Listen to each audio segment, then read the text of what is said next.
Oh, you went for it today, man. You went A for little it. bit. Yeah, I said I should. Guys, I should, right? it is Monday. It's after 5 o'clock. It's time for After Hours Real Estate, where you learn everything that you need to know, or even stuff that you didn't think you needed to know about the Austin, Texas real estate market, about mortgages. And evidently today we're going to learn some stuff that I don't know about.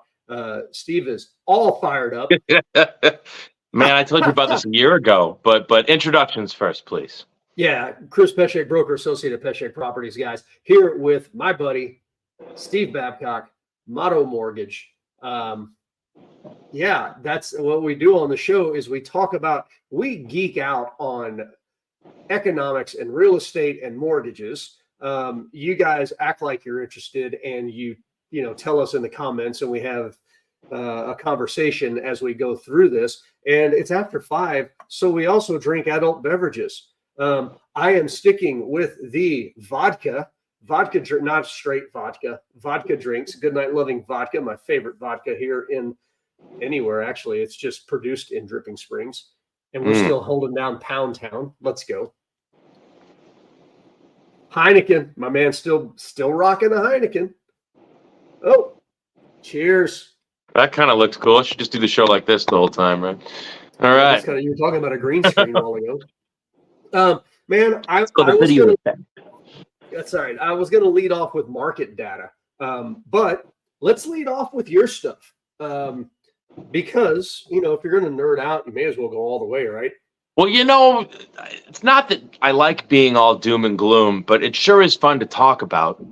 And quite frankly, there's a lot of doom and gloom right now. And yeah. Okay, all right, let's go back in time.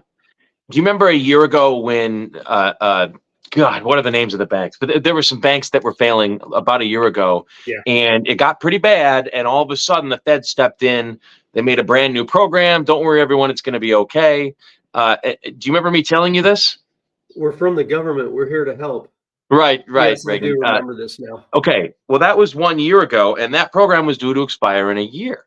All right, well, what was the program? Well, the program said that if you have troubled assets, what is a troubled asset? I'll tell you what a troubled asset is. You owe $100,000 on your car, but if you wanted to sell it, it's only worth $3,000. Yeah, you're upside down. You're underwater. That's called a troubled asset. Okay, well, now you want to put that in banking terms. You own many commercial buildings in downtown Austin and New York City, and a few of them just got sold for $1. Okay, great. That's a troubled, fill-in expletive asset. Okay, and so I'm trying to. That's a kid-friendly show, and so and no joke, we just talked last week about an article with a huge commercial building being sold for $1. Right? Oh my God. Yep. Okay, so this program, what it did was it allowed banks to. Do you want me to pull this article up? Oh, yeah, it's probably pretty smart to do so. Yeah, but what this program did is it allowed banks to trade their troubled assets at face value so that they could then replenish their borrowers' money, right? So to refresh people how banks work, because I found most people don't understand, you put your money in a bank, they lend out 90% of it almost immediately. That's why there's that famous South Park episode where the kids go to deposit money in the bank, and the banker takes their money, puts it in the computer, and says, and it's gone. And where'd it go? It's gone, right? And it's funny in the show if you understand how the system works. But the banks have to spend that money on assets so that they can, in theory, sell those assets in times of trouble and give you your money back, right? And so that they can then grow as a financial institution. So, okay, so if your commercial building is worth $1 when you sell it, but it was worth 80 million, or let's be more realistic and say $400 million, right, when you bought it, then you've just written off $400 million. But if the government is willing to give you $400 million, right, then all of a sudden you can use that cash to replenish your depositors. Okay, well, banks don't fail because they sell a building for $1. They fail because someone goes to get their money out of the bank and there's no money to take out of the bank. That's why they fail. Okay. And so banks were failing. 34th Street. And then this program was created as a way to help alleviate banks trade in those troubled assets, for what they paid for them. But hey, just so you know, in a year, this program's going to end, and we need our money back. All right. Well, that ended. Essentially, it ends on I believe on the 15th, if they're going to go out one full year. March 15th. Yeah. But it's essentially ended on the 10th because now they're no longer trading any of those assets in, since there's only 5 days left, right? And so any bank in trouble now is just on their own, and the banks that weren't in trouble. 11th. Sorry, okay, all right, 11th. Great. I'm right around the right dates. That's fine. I don't mind being wrong a little bit on this because I'm not talking about lending institutions. It's just an article I read, right? But at the end of the day here, what this really means is that the safety net for banks has gone away, and I think what the Fed was really hoping was that rates could be better by now, but they're just about the same as where they were back then. They're not much changed from where they were when they did this program. So I think what you'll see is in the next week or two, you're going to see a lot of bank acquisitions or mergers, right? Which really means the bank has failed. Yeah. But we're talking like weekend mergers, right? Over the weekend kind of stuff. It's the big change between now and 2008. In 2008, they would announce, "Hey, man, we got a big problem with this bank." Today, they announce, "Hey, man, over the weekend, we merged banks, so there's no problem, no worries. Cool, see you later." Was it a failure? Yeah, it was. But we purchased, everything's fine. But we merged, right? So cool, yeah. No need to panic. We've taken care of it behind closed doors before you even found out. But and so as a result, most people are just horribly naively ignorant on what's actually happening in the banking sector. Going on. The big banks you talked about last year, Silicon Valley, Signature Bank, and Credit Suisse, those are the big ones that went down last year. Right. And you got to understand how many numbers are being fudged right now. It's never happened that I know of since I've lived in this country. I've never seen numbers fudged like that. I mean, we just saw the employment numbers come out.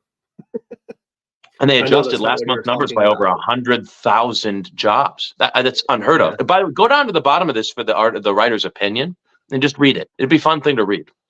Absence of any coverage on the closure of U.S. Federal Reserve Bank's term funding program by major media outlets is a troubling development. The lack of attention from influential platforms means the broader public remains largely unaware of the potential ramifications of this significant financial event. Implications are alarming, and the fact that it is not receiving the attention it warrants underscores the need for greater transparency and accountability as the financial landscape undergoes profound changes. The failure to address and communicate critical matters to the public raises concerns about who's pulling the strings or padding the pockets in order to control the narrative that the public's aware of. It highlights a glaring gap in the dissemination of vital information and underscores the urgent need for a more comprehensive coverage and analysis. Holy crap. And I would say that's putting it lightly from what I've been seeing. There's a reason why Bitcoin is in the ham. Dude, what's the price on Bitcoin today? I thought it was around 67. It pulled back just a little bit. I thought it went to 70. Oh, did it? Maybe I missed it. Well, I read an article that it was at 70. I mean, why do we think it's going up so high? Well, yeah. people don't have very much confidence. They're putting their money somewhere. Yeah, man. It's and then with the elections, we've got 60% of the world are doing, or a little bit more than that, are doing elections this year. Yeah. A lot of it is up for Russia, the United States, just to name two. Not to say Russia's going to be fair, but details. Right. Yeah. I think they just killed off the main opponent, right, who was sitting in jail anyways, so whatever. Yeah, maybe I shouldn't say all this stuff on a live broadcast. Sorry, politics. I don't want to get involved. I'm just going to stop now. But it's going to be a crazy year. There's a lot of stuff going on. Yeah, there's a lot of stuff going on. And Russia claims that they did not kill that guy and that he died of natural causes. So I'll just leave it at that. Of course they didn't kill him. He died in the prison of natural causes. We know that. Yes. Everybody knows that. Come on, Steve. Okay, of course. Okay, so that's kind of that big broad thing that we were talking about. Let's kind of bring it a little more localized. It seems to me that mortgage rates are starting to trend down just a little bit. I've seen that as well. So do you want the 90-yard or the 100-yard view or whatever? We overreacted. Sure. The banking sector overreacted. Well, it always does. It's the same with builders. Right. And now it's settled Yeah. down, but it's only Yeah. settled down until we've seen the next set of data. If you look at it on a chart, Yeah. we're kind of settling like this, where we drop and then we settle, and then we drop and then we settle, and we're still going down overall. The trend is still down. And if you look at it from a graph, it makes perfect. You're like, oh, I see it. It's like having a bunch of half circles that are stacked next to each other, right? I mean, it's just you can see it. So in other words, rates are actually going up, but they've come down temporarily. So as soon as we hit the next jobs report, and especially CPI numbers, and this week alone, they're selling. I can't remember how many billions in mortgage-backed securities, but they're selling those this week. And the real danger is if there's no more buyers, right? Which is why I said what happens. Where I think all of the chaos will start is if Japan it has issues, right? They've had real issues, but if they start selling their bonds, well, specifically if they stop buying them. Right. If they start selling them, it's over. Right. But well, maybe not over, because that's happened once. And there was a panic. The president came out a couple of years ago. He came out, started talking about it. We're okay. I made some phone calls. Everything's fine. I mean, it was scary. If they start selling our bonds, right? Like, let's just say there's some other currency that the world is like, look, we're going to go for that currency, right? They would then sell our bonds to afford that currency, which would crash our currency overnight. A car would go from 40,000 to 800,000. It would just be astronomical. Nobody would be able to afford anything, basically. Gotcha. Anyways, so let's stop that. I was going to say, back to the mortgage rates, I just keep saying, if we could just have stability, like a little bit of stability, the real estate market would be okay. Yeah. But here's the man, like, this is the these are the stories that I'm hearing, right? Contractors can't keep their employees busy. Contractors are laying off employees because nobody's building anything. Well, why isn't anybody building anything? Well, because rates are all over the place. Nobody knows what the hell's going on. Nobody can plan. Why would you plan to take on a 6-month build that you're going to refi after the fact if you have no idea the general trend of mortgage rates? Like, shit, they could jump up 2% between now and then. They could stay even, or they could drop a little bit, but the downside's horrible. And then you saw what happened, like with lumber and things like that, right? Yeah. Well, and again, we know that no lumber mills have been built in the last 4 years, no new mills and things like that. So all of those issues still exist. And so, I mean, all of this uncertainty, all the crap that's going on, again, you're talking the mortgage-backed security issues, the commercial real estate issues, and everything else. There's so much uncertainty that it just feels like everybody's on pins and needles. And the funniest thing is, I don't know. It feels like there's a group of people that really don't care. They're gonna go on. They're gonna buy their house. They're gonna do this. They're gonna buy their investments, and they're gonna keep cooking right on down the road. And then you've got another portion of, and I know a guy that's got a very, very popular podcast that preaches the doom and gloom all day long. You're about to lose your ass. Every asset you have is doomed. Your house is going to drop 40% in value in the next year. And I'm sitting here looking at him like, what? Like, where are you getting this from? What's fun is to listen to those guys and then look at what they did the year before and see what they've said. If their predictions were the same. Because I actually got stuck in a few of those, especially during COVID. I watched a few of them. And some of the things that you can use just enough facts to convince almost anybody of anything, right? Yeah. And especially on a show that you voluntarily clicked on, right? But the problem with those guys is that they don't take into account the rest of the world, right? It's like going to school and being mortally afraid of the bully that will meet you in a classroom, right? But you forget that you have friends. You forget that there's a hall monitor, there's a teacher. Right. You could talk to the principal, right? You're singularly focused on the bully, right? So if I'm singularly focused on the fact that North Korea has nukes, for instance, right? And they could make it here. They could make it here, right? And like, you can just take that so far. But okay, but what happens if they do? right? And then, because they just got destroyed, and then the world is, condemned, etc. Like if you actually think it out and play it through, it's much lesser of a thing. I don't know. It's okay. Let's focus on mortgage rates, right? I agree. Well, no, but you're making a good point, and I understand, and I agree with you. I'm just like, I don't know. And I've got a stack of data over here. We'll go over the data here in a second on these markets, but there's such a huge disconnect in my brain, right? There's such a big disconnect because you got all this shit going wrong, and the Austin real estate market keeps kicking. It just keeps clicking along. I like. Is it that much of an anomaly?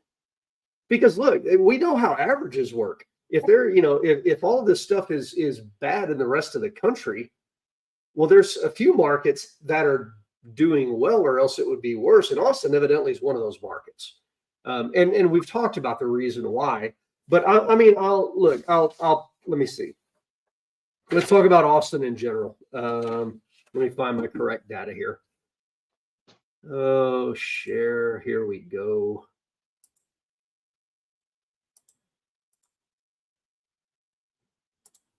Man. Okay. Data Austin. Okay. So this is what we would expect to see, right? Active listings are up in March. Okay, great. They're up 60%. Cool. Under contract up 50% roughly. Okay, that makes sense for March. And we're going to see those numbers are going to go up again in April. They're going to go up again in May. Probably will go up in June. Usually June's about stable though with May. Move-in. This is what threw me off guard here. Austin move-in ready is a lot higher than the new home inventory. New home inventory in city of Austin is pretty low still. And I guess that makes sense because there's not that much land to build on in the city of Austin. It's crazy. I'm seeing multiple offers. Keep going. Yeah, but here's where it starts to get interesting again. Average days on market is continuing to drop. We're down another 6%. So we're getting back into, seller territory, right? Almost. Average sales price. Yeah, I mean, it's not there, yes, but realistically, not quite. Not quite yet. Average sales price continues to go up another 4% month over month. Okay. And let me see, last month, sales price is up 3% last month, average sales price. And in a market as big as Austin, when we're talking about, 600 closings, 700 closings, okay, average sales price is a good metric because at that point we can actually see where the market is. Now, what it doesn't say, and I can tell you this, the luxury market has taken a huge hit over the last 2 years. You and I've talked about that, but the average is still going up. So the median is down, the average is up.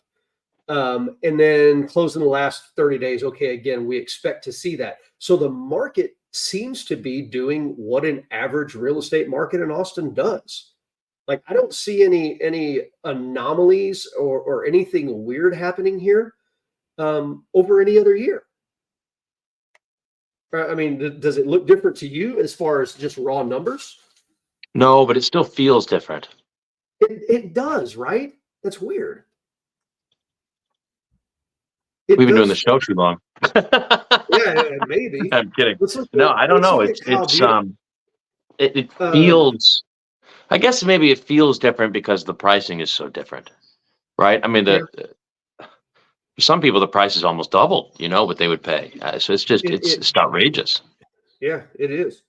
And here, okay, so here's Kyle Buda, and again, we see the overall trends are the same, just the numbers are different. Active listings are up. Move-in ready homes are up, but it's only about 57. So about 2/3 of that active listing increase is new home inventory. Okay, so Kyle Buda, for the people that don't know, is a suburb, and there's a lot more land to build down there. It was a bunch of farmland, cornfields, and cotton fields, and so they're putting houses on them now. Under contract up 82% over last month. Average days on market down almost 10%. Average sales price up 6.5%. Average sales price over the last 2 months has been about flat because, it's almost identical to what it was 2 months ago. So average sales price is flat in Kyle Buda. Closings are up 27%. Okay, but again, we're not taking massive price cut. Well, see, I got to watch what I say. We are taking price cuts, right? That's a real thing. There are price cuts happening. Oh, where did Steve go? Anyway, there you are. Just saying, I got to watch what I'm saying because there are price cuts happening, but it's not, our averages are continuing to go up. So I think a lot of it is still, we have sellers that think their houses are still worth what they were 2 years ago. So they're overpricing. And I'm seeing that some here in Dripping Springs too. But even when they're coming down and selling at a lower price, our averages are still going up. So anyway, take the data for what it is, and I'm going to keep doing this stuff. I put this out on my YouTube channel and all that other stuff. If y'all want, I think I'm going to start putting these out on my Facebook channel again, or Facebook page. If that's something that's interesting to you, you'll find it there. But it looks like Steve's got some technical difficulties for some reason. Not sure what's going on. Any questions from people that are watching? I'm out of my data for today. And Steve's not coming back on. So I'm going to go ahead and start wrapping up unless there's some questions. Guys, this is the stuff that we do. This is what we talk about on here. Oh, wait, here's Steve. There he is. I'm at 1% power charging right now, so I don't know if I got it in time. We'll see. Anyway, I just wrapped up Kyle and Buda, and we're seeing the same overall trends, right? Days on market are coming down. Yeah, it's getting better everywhere. Yeah, average sales price in Kyle Buda is staying stable. But going back to the question that I asked you a little bit ago, sorry guys, I was about to wrap up because I didn't know if he was coming back. The question I was asking you a little bit ago, does this feel? I mean, you've been in the mortgage industry for quite a while, and you've been in it here in Austin for a while. Yeah, more than a decade. Does aside from the feel, because I asked you if it feels different, is this really any different than what we saw like through 2014, 15, and 16? Right, the numbers are looking the same. It's just that the average sales price is higher. Or am I missing something? Well, part of me feels like this is looking like 2012. Where everybody came out of the closet to buy the home. Okay. Another part of me is wondering if, because the numbers don't support that, but it feels that way. Okay. Another part of me feels like maybe it feels that way because so many lenders and realtors just got out of the business. And that could be a thing. Yeah. Less competition for the business, maybe. Supply or demand, right? At least in terms of lender. Interesting to me. What I've noticed a lot more, and I don't know if everybody understands the model. I've noticed a lot more calls on my listings and showings from Redfin agents than I have in the past. And hey, they're agents. Now, the way I understand Redfin's model is I think those agents are on salary, right? I don't think that they're necessarily commissioned I don't know. like a normal agent. I don't know. What I understand may not be correct, but I did have an agent that I worked with very closely for a while that went to Redfin and told me all about it. And the way she explained it to me was that the more activities that you do, the more they pay you. So they will pay you some set amount of money for hosting an open house. They will pay you for showing a property to someone. It may be very little, but they pay you for your activity. And as well as I, activity in equals output, right? So I mean, like the more you put in, the more you get out of it, right? It's just really simple. People try to make sales jobs really, really complicated. They're not. They're very, very straightforward. But I think that's the way they get paid. But the beauty of it, though, is that even in a dead market, they'd still have to pay you. That's right. And that was the thing that kind of went through my head. Like, it's interesting that I'm seeing so many more Redfin agents than I have in years past.